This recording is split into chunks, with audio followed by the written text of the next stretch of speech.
Assalamualaikum warahmatullahi wabarakatuh. Kami dari kelompok 4 akan menjelaskan tentang perkembangan kurikulum pada 1968, 1975, dan 1984, serta perjalanan pendidikan seni pada kurikulum tersebut. Dengan anggota kami, saya sendiri, Brenda Lydia De Vega, lalu ada Auliandi Kalajuwardi, dan Muhammad Rizky Winaldi Kurnia. Next.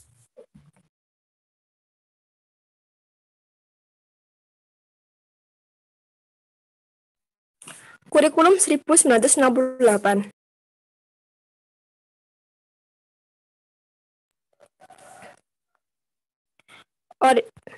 Orientasi kecenderungan kurikulum. Kurikulum 1968 merupakan pembaruan dari kurikulum 1964, perwujudan dari perubahan orientasi pada pelaksanaan UUD 1945, yaitu dilakukannya perubahan struktur kurikulum pendidikan dan Pancawardana menjadi pembina jiwa Pancasila, pengetahuan dasar, dan kecakapan khusus. Dari segi tujuan, kurikulum ini bertujuan bahwa pendidikan ditekankan pada upaya untuk membentuk manusia Pancasila sejati, kuat, dan sehat jasmani, mempertinggi kecerdasan dan keterampilan jasmani, moral, budi pekerti, dan keyakinan beragama. Isi pendidikan diarahkan pada kegiatan mempertinggi kecerdasan, keterampilan, serta mengembangkan fisik yang sehat dan kuat. Metode pembelajaran sangat dipengaruhi oleh perkembangan ilmu pendidikan psikologi. 2. Tipe bentuk organisasi kurikulum. Kurikulum 1968 ditandai dengan pendekatan pengorganisasian materi pelajaran dengan pengelompokan suatu pelajaran yang berbeda yang dilakukan secara korelasional korelatif subjek kurikulum, yaitu mata pelajaran yang satu mata pelajaran dikelompokkan menjadi 9 pokok. Muatan materi masing-masing mata pelajaran masih bersifat teoritis dan belum terikat erat dengan keadaan nyata dalam lingkungan sekitar. Next.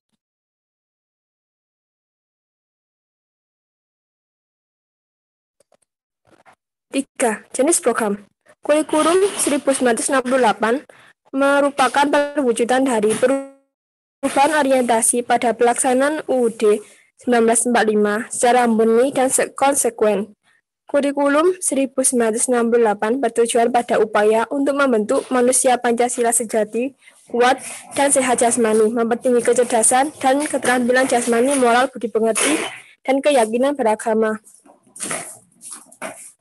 Seperti yang kita lihat dari tabel di samping, ada 3 kelompok besar dalam kurikulum mata pelajaran umum, yaitu pembinaan Pancasila yang dibagi menjadi pendidikan agama, pendidikan kewarganegaraan, bahasa Indonesia, bahasa daerah, dan pendidikan olahraga. Lalu yang kedua, pengembangan pengetahuan dasar yang dibagi menjadi 4, yaitu berhitung, IPA, pendidikan kesenian, pendidikan kesejahteraan keluarga. Yang ketiga adalah pembinaan kecakapan khusus yang dibagi menjadi pendidikan kejujuran.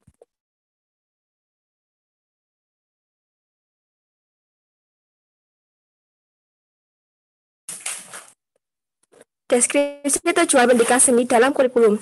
Setelah kemerdekaan, kurikulum pendidikan seni rupa menggambar di Indonesia masih mengikuti pola kurikulum pendidikan seni di Belanda, terutama di wilayah Indonesia bagian timur. Sasaran reformasi ini adalah menggambar konvensional esensial, yaitu menggambar ekspresi yang kontekstual serta perubahan prinsip pendidikan seni dari pola transmisi menjadi pola pemfungsian seni sebagai sarana pendidikan secara umum. Istilah seni pun telah merangkum semua cabang seni, termasuk menggambar. Untuk SD, pertama kalinya dituliskan mata pelajaran pendidikan kesenian berupa seni rupa, seni suara, dan seni tari. Di SMU, mata pelajaran menggambar tangan dan menggambar mister. Namun, tujuan pendidikan kurikulum pada masa awal Orde Lama kurang mendapat perhatian dikarenakan kurikulum ini lahir dengan mempertimbangkan politis ideologis. Muatan materi pelajaran pun bersifat teoritis dengan tidak mengaitkan dengan permasalahan faktual di lapangan. Next.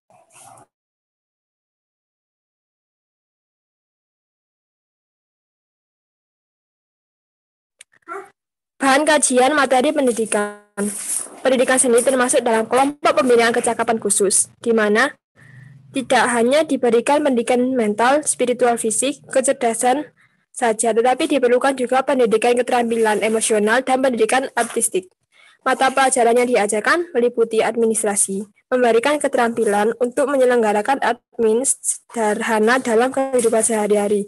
Prakarya, memberikan kesempatan kepada siswa untuk menemukan dan mengembangkan bakatnya masing-masing. Dan pendidikan kesenian, memberikan kesempatan pada siswa untuk mengembangkan bakat seni mereka dengan harapan kesenian baik daerah maupun nasional dapat dipupuk dan dilestarikan.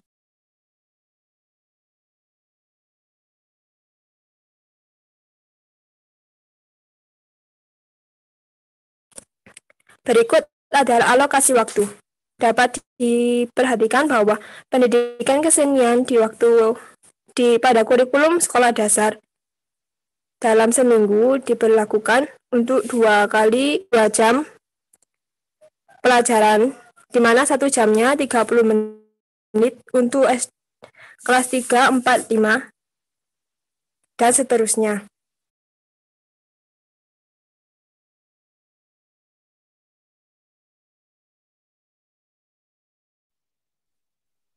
Berikutnya ada kurikulum 1975. Kurikulum 1975. 1. Orientasi kecenderungan kurikulum. Kurikulum 1975 menekankan pada tujuan agar pendidikan lebih efektif dan efisien. Latar belakang lahirnya kurikulum ini adalah pengaruh konsep bidang manajemen, yaitu MBO, Manajemen by Objective, yang terkenal saat itu metode, materi, dan tujuan pengajaran dirinci dalam prosedur pengembangan sistem instruksional atau PPSI yang dikenal dengan istilah satuan pelajaran, yaitu rencana pelajaran setiap satuan bahasa. Setiap satuan pelajaran dirinci menjadi tujuan instruksional umum atau TIU, tujuan instruksional khusus atau TIK, materi pelajaran, alat pelajaran, kegiatan belajar mengajar, dan evaluasi. Menurut kurikulum ini, belajar adalah berusaha menguasai isi atau materi pelajaran sebanyak-banyaknya. Kurikulum subjek akademik tidak berarti terus tetap akan menekan materi yang disampaikan. Kurikulum ini berfokus pada isi atau materi pembelajaran yang bersumber dari disiplin ilmu. 2. Tipe atau bentuk organisasi kurikulum. Menurut kurikulum ini, belajar adalah berusaha menguasai isi atau materi pelajaran sebanyak-banyaknya. Kurikulum subjek akademik tidak berarti terus tetap akan menekan materi yang disampaikan. Kurikulum ini berfokus pada isi atau materi pelajaran yang bersumber dari disiplin ilmu. Kurikulum ini fungsi pendidikan adalah memelihara dan mewariskan ilmu pengetahuan, teknologi, dan nilai-nilai budaya masa lalu kepada generasi muda. Proses belajar yang dipilih tergantung pada segi apa yang dipentingkan dalam materi pelajaran tersebut. Semua proses pembelajaran diarahkan dalam upaya untuk mencapai tujuan pembelajaran. 4. Deskripsi tujuan pendidikan seni dalam kurikulum 1975. Pembelajaran pada kurikulum 1975, khususnya pendidikan seni, sudah menggunakan pendekatan disiplin ilmu.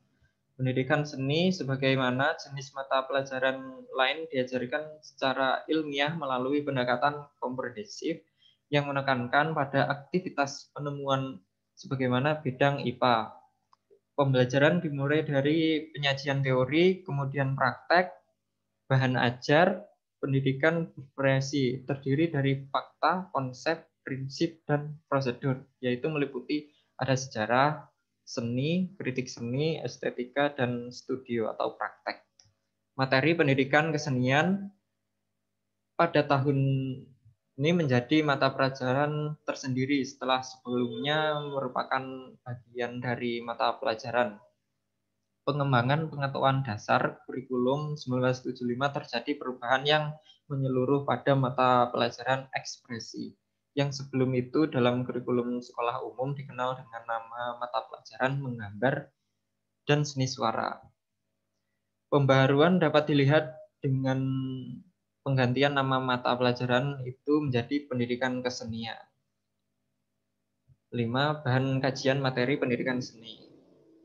Nama mata pelajaran seni, pendidikan seni, dengan 4 cakupan, yaitu seni rupa, seni musik, seni tari, seni drama, yang ada di SD sampai sekolah menengah umum. Sebagai konsekuensi kurikulum 1975, mata pelajaran pendidikan seni, maka pemerintah perlu menyiapkan pendidik seni. Kemudian disusul PGSD di perguruan tinggi dan PPPG kesenian dalam bentuk in-service training. Sedangkan di sekolah khusus seni bermunculan perguruan tinggi seni untuk mencetak sarjana seni. Di level sekolah menengah umum, sekolah menengah seni untuk mencetak tenaga profesional seni di industri. Hasilnya pembukaan jurusan seni pada 10 IKIP di Indonesia. 6. Alokasi waktu jenjang pendidikan bisa dilihat di bagian ini, sekolah dasar dan sekolah menengah pertama.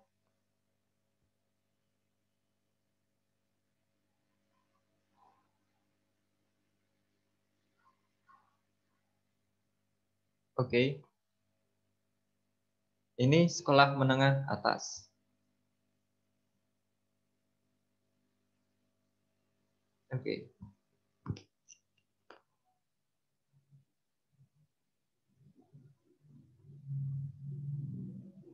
Kurikulum 1984. Next. Kurikulum 1984 merupakan hasil penyempurnaan dari kurikulum 1975 secara umum. Isi dari kurikulum 1984 mengarah pada orientasi pelajaran yang menekankan pada keseimbangan kognitif, keterampilan sikap antara teori dan praktik, menunjang akan tercapainya tujuan kependidikan dan pengajaran. Kurikulum 1984 banyak dipengaruhi oleh aliran humanistik yang memandang anak didik sebagai individu yang dapat dan mau aktif mencari sendiri, menjelajah, dan meneliti lingkungannya. Posisi siswa ditempatkan sebagai subjek belajar dari mengamati sesuatu, mengelompokkan, mendiskusikan, hingga melaporkan. Oleh sebab itu, kurikulum 1984 menggunakan pendekatan proses di samping tetap menggunakan orientasi pada tujuannya. Kurikulum 1984 mengusung proses skill approach. Tujuan kurikulum 1984: 1. Berorientasi pada tujuan instruksional, didasari oleh pandangan bahwa pemberian pengalaman belajar kepada siswa dalam waktu belajar yang sangat terbatas di sekolah harus benar-benar fungsional dan efektif. Oleh karena itu, sebelum memilih atau menentukan bahan ajaran, yang pertama harus dirumuskan adalah tujuan apa yang harus dicapai siswa. 2. Pendekatan pengajarannya berpusat pada anak didik melalui cara belajar siswa aktif atau CBSA untuk aktif terlibat secara fisik, mental, intelektual, dan emosional dengan harapan siswa memperoleh pengalaman belajar secara maksimal, baik dalam ranah kognitif, afektif, ataupun psikomotor. 3. Materi pelajaran dikemas dengan menggunakan pendekatan spiral.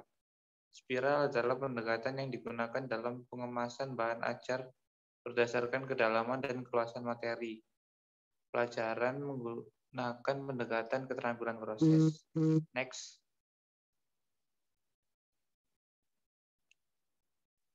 Program inti. Program inti adalah program yang berisikan mata pelajaran yang harus diikuti oleh semua peserta didik setiap jenjang pendidikan. Program pilihan. Program pilihan adalah program yang dipilih berdasarkan kebutuhan daerah dan masyarakat, khusus untuk tingkat SMA. Selain program pilihan terdiri dari program A dan program B. Program A, 1. Program ilmu-ilmu fisik, mata pelajaran fisika, kimia, biologi, matematika, dan bahasa Inggris. 2. Program ilmu-ilmu biologi, mata pelajaran fisika, kimia, biologi, matematika, dan bahasa Inggris yang mengkaji hak-hak hidup. Nomor 3. Program ilmu-ilmu sosial, mata pelajaran ekonomi, sosiologi, dan antropologi, tata negara, matematika, dan bahasa Inggris. 4. Program pengetahuan budaya, mata pelajaran sosiologi dan antropologi, sejarah budaya, sastra, matematika, bahasa Inggris, dan bahasa daerah atau bahasa asing lainnya. Program B. Program B disajikan dalam bentuk program-program yang disesuaikan dengan bidang-bidang kehidupan di masyarakat. 1. Program di bidang teknologi industri. 2. Program di bidang komputer. 3. Program di bidang pertanian dan kehutanan.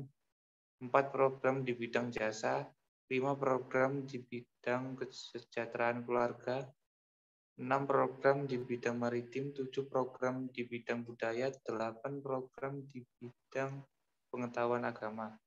Next. 2. Tipe bentuk organisasi kurikulum. Kurikulum 1984 mengusung proses skill approach. Meski menggunakan pendekatan proses, tapi faktor tujuan tetap penting. Kurikulum ini juga sering disebut kurikulum 1975 yang disempurnakan, seperti perubahan program jurusan. Kalau semula pada kurikulum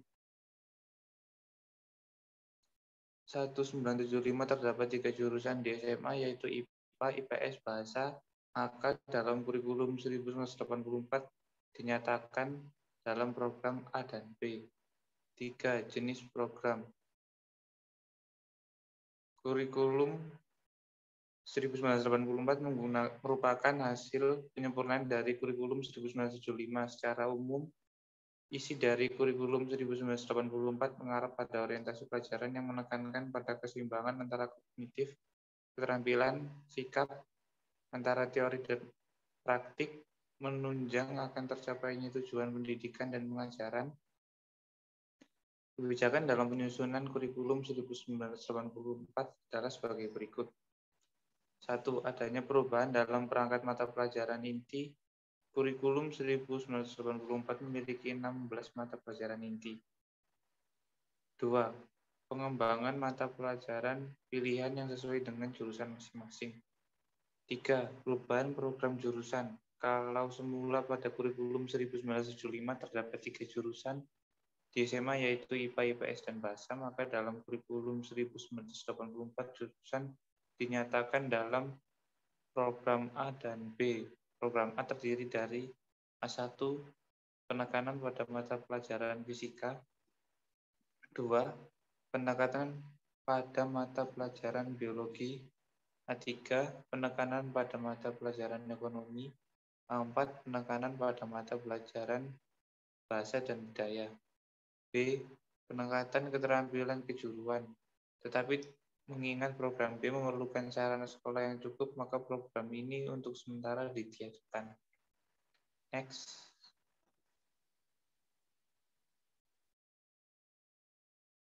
Empat. Deskripsi tujuan pendidikan seni dalam kurikulum.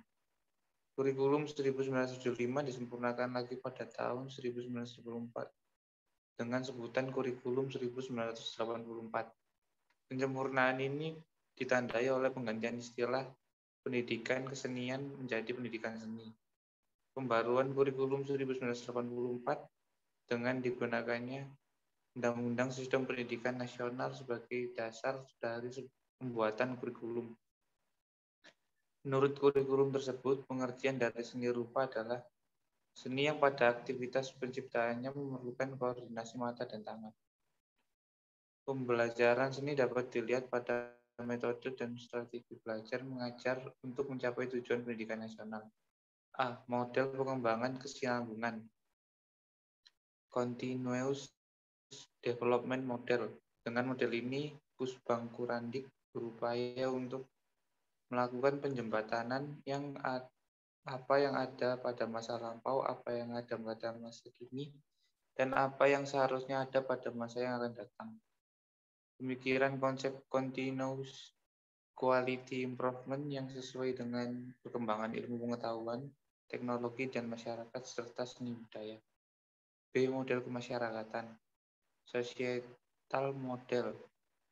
Metode ini menganut paham kurikulum dinamis, artinya selalu dapat mengalami perubahan yang disesuaikan dengan tuntutan masyarakat di lingkungan tempat sekolah itu berada. Misalnya tuntutan perlunya penyesuaian dengan atau pemasukan dari daerah dan pembangunan serta perlunya meningkatkan semangat kebangsaan. Next. 5. Bahan kajian materi pendidikan seni. Sejalan dengan pemetaan mata pelajaran pilihan yaitu program B di bidang budaya menyiapkan peserta didik yang memilih bidang budaya sebagai lapangan kerjanya atau yang akan melanjutkan pendidikannya ke akademi bahasa, akademi teater, akademi seni rupa, dan sebagainya. 6. Alokasi waktu dapat dilihat di tabel ini. Untuk sebelah kiri sekolah dasar dan sebelah kanan sekolah menengah pertama.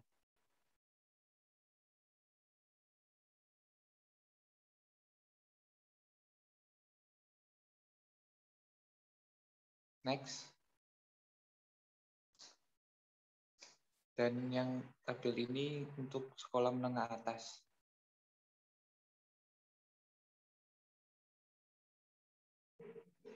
Sekian presentasi dari kelompok 4. Terima kasih.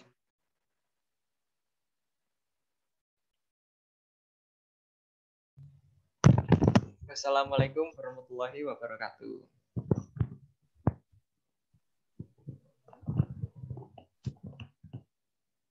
Sampun lagi.